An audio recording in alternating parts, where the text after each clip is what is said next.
was delayed by an hour. We're currently in first and second place. A floating market causes a traffic jam. We need to get them out of the way. There's too many people. And Jocelyn and Victor feel the heat. We're the last team here. It's over. New Thursday. I do love cerise. Stop fooling yourself. You should never cross this Survivor legend. I'll make sure that I get Corey for you. I trust you. I truly mean it. A new Big Brother Thursday at 9/8 Central on CBS and streaming on Paramount Plus.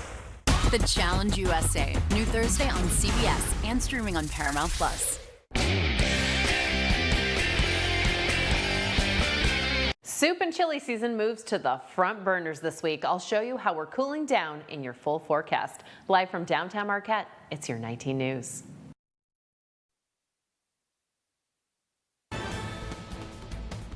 Good evening, everyone. I'm Sarah Blakely. Tonight on your WZMQ 19 News, work in the U.S. House is on pause as members are unable to move forward without a speaker who's thrown their hat into the ring already.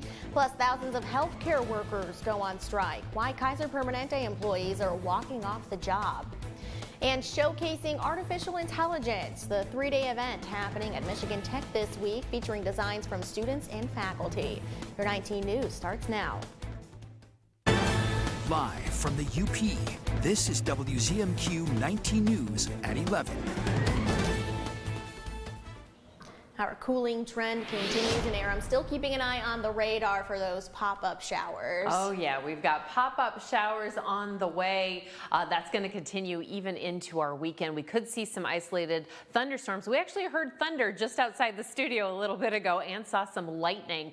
Gusts are also going to continue as those winds are going to eventually change out of this westerly direction into more of a northerly direction. So bringing in some cooler temperatures. But today, we actually broke a record. We hit a high of 78 out at the National Weather Service Center. I've got your full forecast coming up after the break. Thank you very much, Ariane. Developing now, congressional lawmakers are headed home tonight, no longer able to conduct business on the House floor after the historic removal of the Speaker of the House. Skylar Henry reports several conservative hardliners have thrown their hats into the ring. All I'm saying is we need to unite the conference. I think I can do that. High-ranking Republicans Jim Jordan and Steve Scalise announced their candidacy for Speaker of the House Wednesday. Kevin McCarthy, the man who held that job until Tuesday afternoon, was asked about it. They're two good friends. They both would do great. Others may jump in before the first vote's expected next week. Until then, the People's House is closed for business, and many Republicans blame Florida Congressman Matt Gaetz, who led the charge to remove McCarthy. I think it was deplorable. I think it was disgraceful.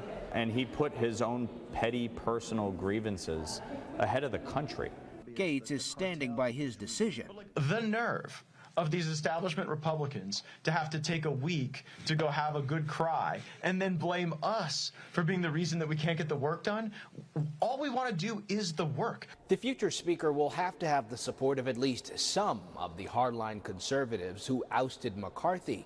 And there's the added pressure of a November 17th deadline to fund the government and avert a shutdown. We cannot and should not again be faced with an 11th hour decision. Brinksmanship threatens to shut down the government. Some Republican voters expressed their frustrations. It makes me almost ashamed to be a Republican. We had a chance to govern, and we decided, oh, we don't want to do that. We'd rather have chaos and disruption. And paralysis until Republicans in the House can find a speaker that most can support. Funding for Ukraine could be in danger as Republicans work to elect a speaker and determine their priorities. The Pentagon has warned it's running out of money to replace weapons it has sent to Ukraine. President Biden says he'll make an announcement about Ukraine funding soon. Also tonight, the largest healthcare strike in American history is underway after more than 75,000 Kaiser Permanente workers walked off the job in several states. Jolene Kent reports one of the union's biggest complaints is understaffing, which they say hurts patient care. At dawn this morning, more than 75,000 workers at Kaiser Permanente walked out. We're taking care of lives. You know, healthcare workers should be valued. Joining her on the picket lines, pharmacists, respiratory therapists, optometrists, and other technicians. The union is asking for better working conditions and a $25 an hour minimum wage. Kaiser has offered $21 to $23 an hour. That's just above what fast food workers will soon make in California. We have a lot of people who leave and they're like, why would I work here for the same pay that I can make at Burger King or Target and not have to come in contact with infectious diseases? Kaiser has a patient pool of nearly 13 million people and more than 300,000 employees. Its profit so far this year tops $3 billion. Fighting for our patients. In a message to patients, Kaiser said our hospitals, emergency departments, and pharmacies will remain open. We may need to reschedule certain non-urgent appointments and procedures. The three-day walkout began as negotiations intensify for unions striking in other industries. Today, auto workers, culinary workers, and screen actors are all at the bargaining table.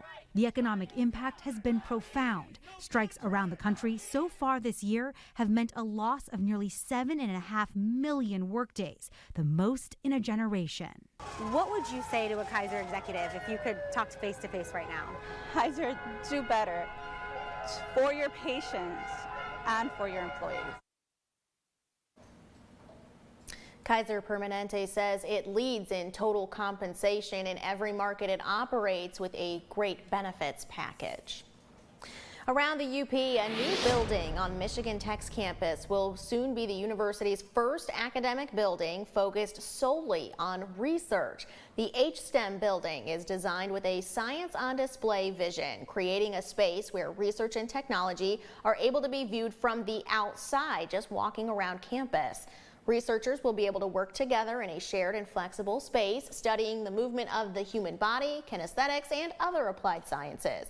Leaders hope the centralized building will attract more students into those fields of study. Only can the students kind of see what's going on, they can kind of then get involved more because they see it. But the other really exciting part from a faculty point of view is to have a place where research is happening on a subject basis. The building has been in the works on campus since 2018. It's expected to be completed early next year.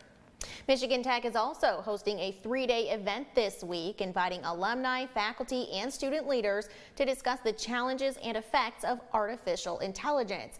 WZMQ's Mitchell Reif has more.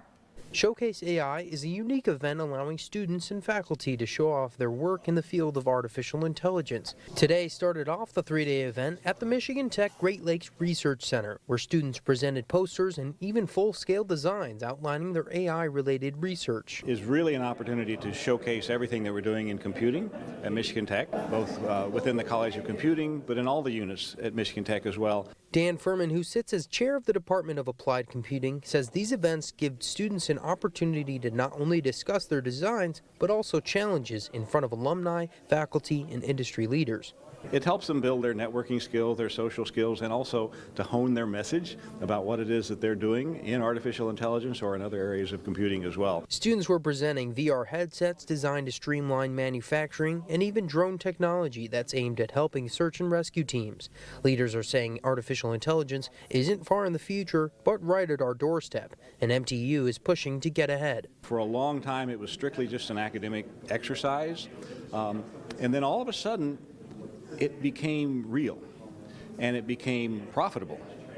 And suddenly people got a lot more interested in it, and there was a lot more activity in it. As the algorithms became more and more sophisticated, all the promises of the last 50 years came true all of a sudden. Tomorrow, the university will have speakers from the Department of Energy focused on women in technology, and on Friday, a panel from the automotive industry to wrap up the showcase. Mitchell Reif, WZMQ 19 News, Houghton. The first week of October is Banned Books Week, and one UP library is ensuring everyone has access to restricted reading materials. The Escanaba Public Library has dozens of books on display that have been challenged or banned by libraries across the country. In recent years, people most commonly challenge books over themes of sexuality, gender, and race. The library's director says it's important that readers know censorship is an ongoing issue and that everyone has the right to read. Libraries collect a variety of materials because we serve a variety of people in our communities. So our collection should reflect that. We don't expect that everybody's going to agree with everything that's in the library, but the point is it's their choice to decide which of those materials they want to access. Yes, Kanawha Public Library's collection of banned books will be on display through this Saturday.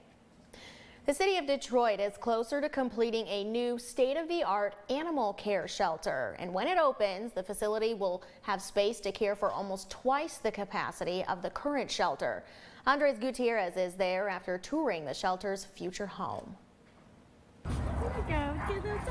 Today, Princess is heading to her new home. However, for every princess, there are dozens of others at Detroit's Animal Care and Control Center waiting. In some cases, time runs out.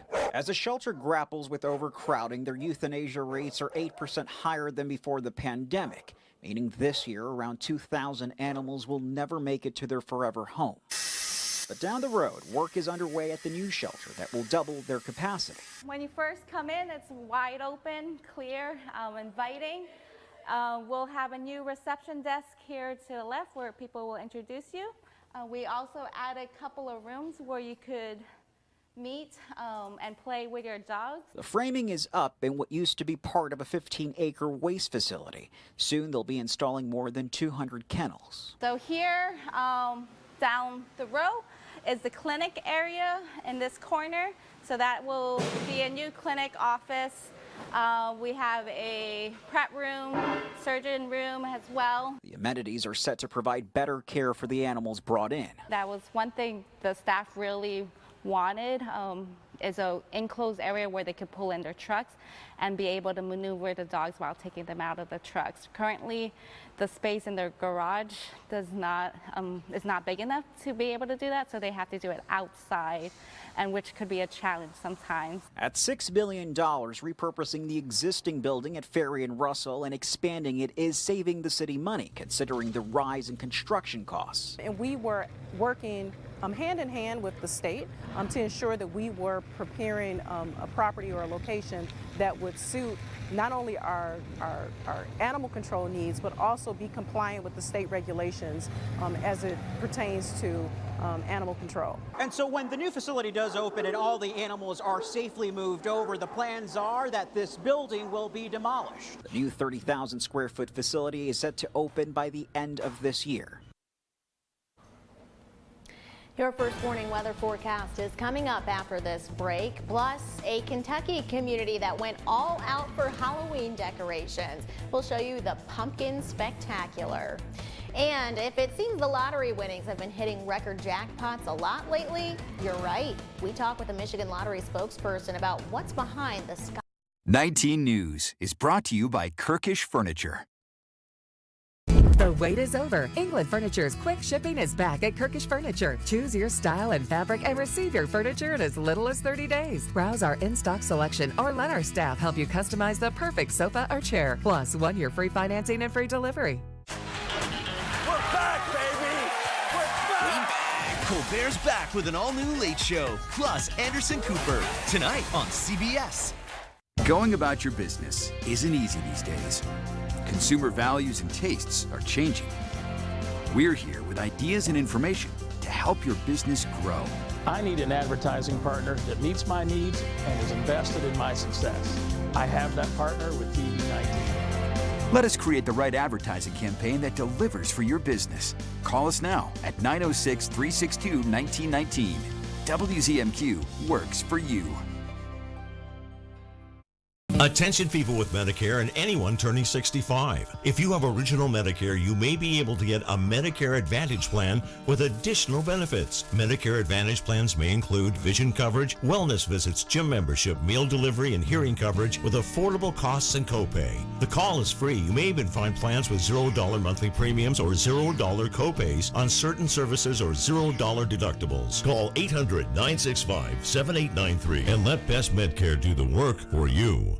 Hello to you, I'm Gail King. I'm Tony DeCopel. And I'm Nate Burleson. This is us. We're all here to wake up your mornings to help make sense of the latest overnight developments. What you can expect from your day before you head out the door. You'll also hear directly from the biggest newsmakers in America. And you'll see the best group of journalists in the business with exclusive reporting and breaking overnight news. That's a lot. Watch CBS Mornings right here on your new CBS affiliate in the Upper Peninsula. That's WZMQ 19.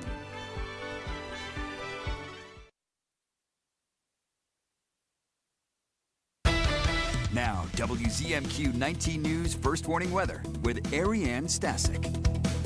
A lot of talk lately about the Powerball and lottery in general. Let's take a look at how lucky Newberry is going to be the next couple of days. Those temperatures about 68 tomorrow. We'll see them dropping down, but so far these are some of the warmer temperatures that I am seeing across the UP for the next 6 days. Right now we are mostly in the 60s, although a little bit cooler over there in Ironwood. Some showers passing through here and there across the UP. I'll show you in just a moment. We'll expect 50 degrees. That range for our lows this evening. Taking a look at tomorrow, those breezy winds continuing to come out of the south and southwest before they change direction on Friday. Mostly clear skies for our evening on Thursday, but we could see some cloud coverage and, of course, possible showers as well. So right now, winds coming out of the south-southwest, staying fairly calm at the moment, but we could see some gusts this evening up to about 20 miles an hour up top there in Eagle Harbor, and then most of our winds coming out of the south here on our Thursday morning before we see them kind of come from a westerly direction. About 27 in Ironwood, 32 there in Ontonagon, and we're going to see those numbers continue possibly into our Friday as well. So expect very gusty conditions. Like I said, those winds changing direction on Friday, bringing some cooler temperatures as well. So in case you had some sprinkles just pop up, here's what we've been seeing the past couple of hours as we've had some precipitation over here in the central portions as well as the east, maybe some thunder too that we all heard just outside the studio moments ago. And as you can see, we do have some showers dropping down right now. So we'll have clouds continue. Those showers most likely though over in the east there before things kind of clear out. We can expect some sunshine tomorrow for our Thursday, and then clouds likely to increase with showers possibly in the afternoon in the central portions. We could again see heavier rains and maybe a thunderstorm or two, so don't be surprised by that, especially over there around 6 p.m. in Ontonagon, and then it moves up to the Keweenaw Peninsula before we have another round on Friday. Like I said, we're expecting kind of a wet, soggy end of our week into our weekend, but enjoy that sunshine on our Thursday because it's gonna disappear for a little bit. It's fall, y'all. All right, let's take a look at what's going on Thursday. Midday around noon, those temperatures in the low to mid 60s before we see them come down just a little bit. So make sure you've got your student bundled up ready for that action. Our 7-day outlook for Marquette, Apple Betty Day tomorrow. Makes something appley. 67 is the high here in Marquette. 52 on Friday for Platter Day. Likely showers coming with possible thunderstorms. We'll stay a little bit wet there on Saturday, and those temperatures in the mid 40s. So it's soup and chili season. Thank you very much, Ariane. This month certainly signals our transition into the cold season, but first, Carl Bonack reviews how warm it's been. We have had an extended warm spell that has rolled through several seasons. Over the last year and a half, only 4 months have been below average. Most recently, September came in 4.4 degrees above average at the National Weather Service. While it hasn't felt like it, October normally begins the transition into the cold season. The normal high temperature falls a degree about every 2 days. The average high at the National Weather Service starts at 59 degrees on October 1st. By the end of the month, the high is only 44. The average low temperature dips to the freezing mark on October 24th and falls to 30 by the 31st. Like the last 2 days, summer occasionally makes a last stand. The record high is 87, set on October 2nd, 1992. Iron Mountain reached 88 the same day and also soared to 88 as late as the 15th in 1947. Marquette's October record high is 89 degrees, set on October 4th, 1922. There can also be a brief shot of winter cold late in the month. Houghton crashed to 12 above on October 29, 1925, while Iron Mountain skidded to an all-time record October low of 8 the same day. At the National Weather Service, the record low is 9 degrees, set on the 23rd in 1969. Snowfall averages 5.3 inches for the month at the Weather Service. Occasionally, there can be a big storm. Last year, 1.5 feet fell on the 17th and 18th, with only some slush in the city of Marquette, close to relatively warm Lake Superior. However, the Queen City was socked with 14 inches of snow on October 19th, 1859. While snow could fall at some point this month, it still looks like the warmer-than-average trend will continue. And we currently have an ongoing contest to see who can guess the date that we're going to see the first snowflakes. I think some of our coworkers are a little late with their November guesses, but I guess we will see. Well, it's becoming more common for people to decorate for Halloween, and in one park in Louisville, Kentucky, they really take things to the next level. Sam Carter shows us the Pumpkin Spectacular. Paris, Chichen Itza, the Kennedy Space Center, all places you can visit at this year's Jack-o'-lantern Spectacular. Louisville Parks Alliance CEO Brooke Pardue explains. The theme this year, as you can see on my sweatshirt, is Wanderlust. The world is your pumpkin. So it's all about travel. You'll take a trip around the world as you walk through Iroquois Park and the more than 5,000 pumpkins stretched out over about 1/3 of a mile. Last year, for the first time, we broke 100,000 people.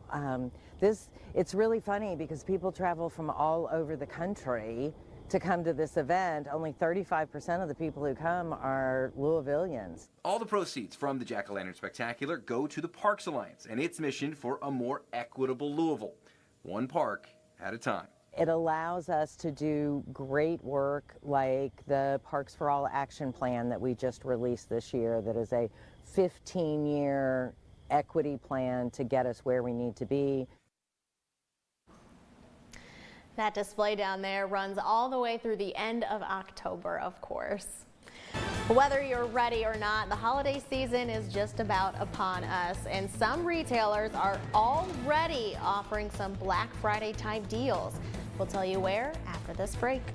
On the Jennifer Hudson Show. Cedric the Entertainer!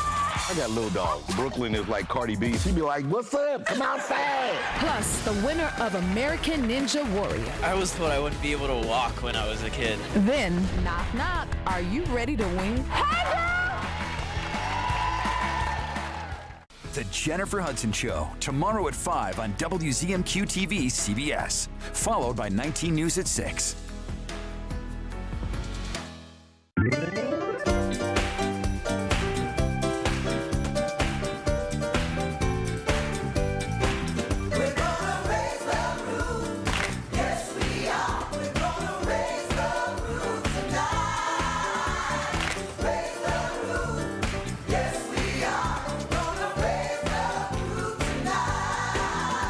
Everyone loves the Great Lakes. They make you feel like dancing. A great place to celebrate is at Marquette's Maritime Museum, but your help is needed. The museum's roof needs to be replaced to preserve history for future generations. So kick up your heels and help by donating today. Simply go to WZMQ19.com and hit the Raise the Roof link. A public service message from the New Attitudes Dance Studios, the Marquette Maritime Museum, and WZMQ 19.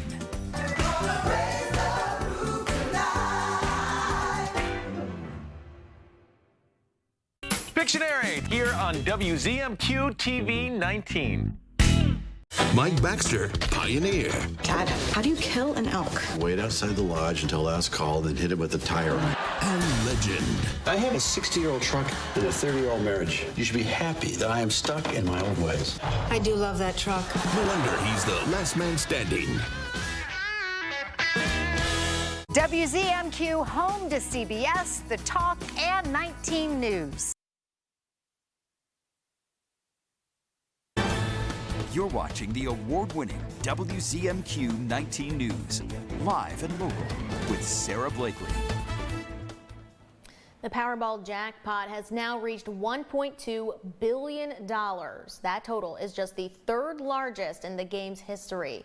Our Michigan Capitol correspondent Sophia Murphy sat down with a spokesperson from the Michigan Lottery to learn more about why these billion-dollar jackpots are becoming more common. The current Powerball prize has been building since July. At 3 drawings a week, the jackpot goes up each time a winner isn't pulled. The Michigan Lottery offers a number of games of chance. Powerball is one of those games, and jackpots start at $20 million. And then if nobody wins those drawings, they build and build and build. To win, you have to match the 5 white balls and the 1 Powerball. So if someone has that lucky combination on their ticket, they're going to win a life-changing amount of cash. 6 of the top 10 largest jackpots were won in the past 3 years. In 2021, a third drawing day was added. I spoke with Jake Harris, a spokesperson with the Michigan Lottery, who said that with the added day, the prizes tend to increase faster. In the past, when it would take, say, about 4 months to get to $1 billion, now we're looking at about 2 months to get to $1 billion. Harris explained that Michigan was the first state to have its lottery website certified through the Internet Responsible Gaming Compliance Assessment Program. Through its ICAP certification, the Michigan Lottery provides tools for players to set caps on spending and add a cool-down period to promote healthy use of its digital lottery platform. You know, we want people to play, but we want them to play responsibly.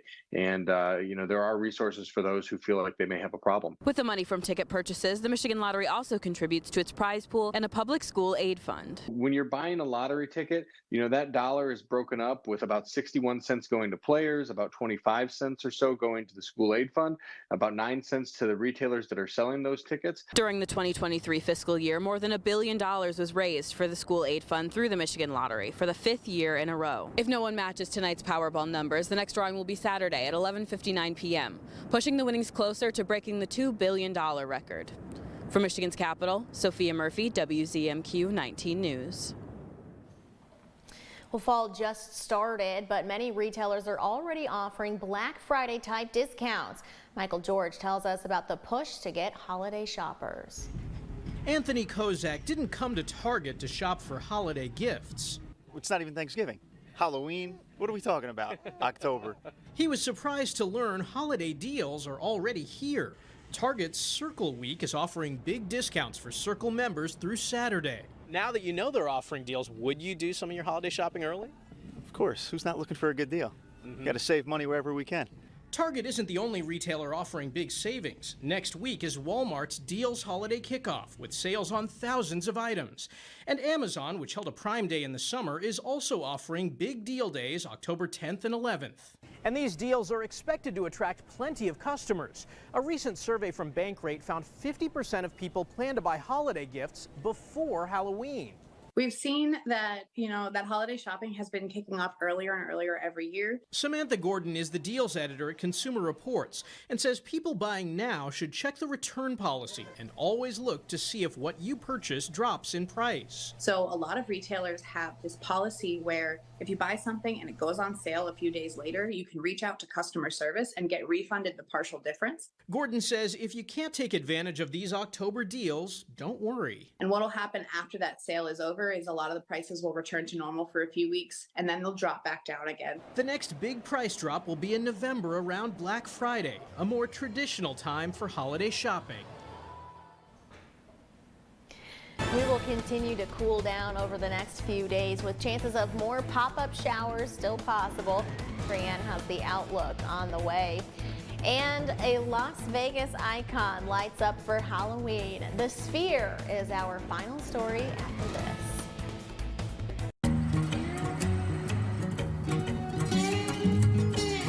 Tomorrow is more than just the day ahead. Tomorrow is putting in the energy every single day. We're investing another $4 billion in renewables and low-carbon solutions through 2025. And modernizing our energy infrastructure to lower our emissions, bridging to a sustainable energy future.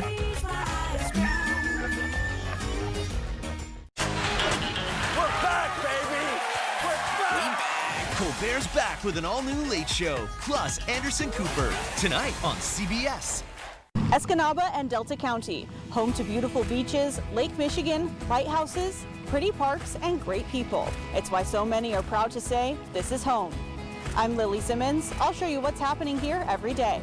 In your schools, your communities, and businesses, sharing what makes this area so special. Lily Simmons reports from Delta County, weeknights at 6 and 11, only on WZMQ 19 News.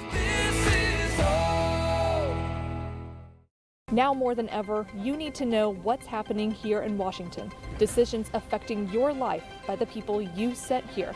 I'm Rachel Knapp, tracking the daily decisions by your senators and representatives. That's my job, and I report to you. Healthcare, education, the economy, taxes, jobs, all hang in the balance. Watch my reports from Capitol Hill only on WZMQ 19 News.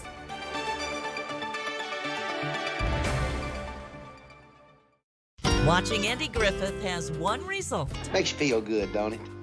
Kind of a warm feeling right in the middle of your stomach, your head 2 or 3 feet above your shoulders. You know why you're feeling that way, don't you, boy? 'Cause I'm pooped. The Andy Griffith Show, weeknights at 8 on MeTV 19.1. Right now, we're cooling down just a little bit. Most of us in that 60-degree range, but as you can see, Ironwood's about 57, but 67 down here in Escanaba. Some spotty showers making their way in our Wednesday evening. And then here in Marquette, we'll expect those showers to basically be dropping by Thursday evening, and then likely scattered probable showers between our Friday morning. Yes, Platter Day is looking a little bit soggy, but who cares? It's Flannel Friday. All right, colorful UP. What are the colors right now? We've got near peak conditions in the Keweenaw, Gogebic, as well as Baraga and Iron counties. Basically, that interior portion of the UP is where we are starting to see things really peak. And like I mentioned, Platter Day, we're looking at likely showers. Chances of thunderstorms, and those temperatures 45 to 60 degrees. It is fall, y'all. Our 7-day outlook for Escanaba. We've got those temperatures dropping down about 58, a little bit warmer than Marquette, and then we'll see showers continuing. Finally tonight, Las Vegas's newest attraction is decorating for fall. The Sphere venue at the Venetian Resort transformed into a giant pumpkin in the lead up to Halloween. Last Friday, the venue held its grand opening with a dazzling spectacle at U2's inaugural concert for their 3-month residency. According to reports, the venue boasts a 250-foot 16K resolution LED wraparound screen, 16,000 speakers, and around 17,500 seats. That's a giant jack-o'-lantern. It is, and I did see some of the footage or, screenshots of U2's concert. Did you see any of that stuff? I did. I didn't realize that it's like an IMAX on the inside. Yes. The inside is the same thing. Like, wait, they're in the desert, but it's nighttime. I thought they were outside at first, and then I was like, wait a second, that's a screen. Yeah, so they're going to be there for how long? 3 months, it sounds like. Okay. We've got time to make it out there. Probably not going out there. I honestly don't even care so much that it's U2. I just want the experience of being in there. I think that's so cool. That looks crazy. I saw some elephants that were taking up the whole thing, and I would have been freaking out. Very cool. Vegas is always doing crazy stuff out there. That's it for now. We'll see you back here tomorrow.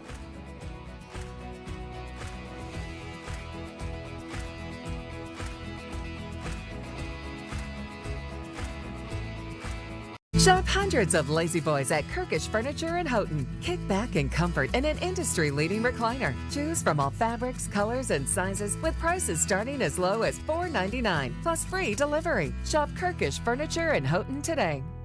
I'm Richard Karn, and I love my hose. My hose is lightweight. Oh no. My hose will not kink. Come on. And my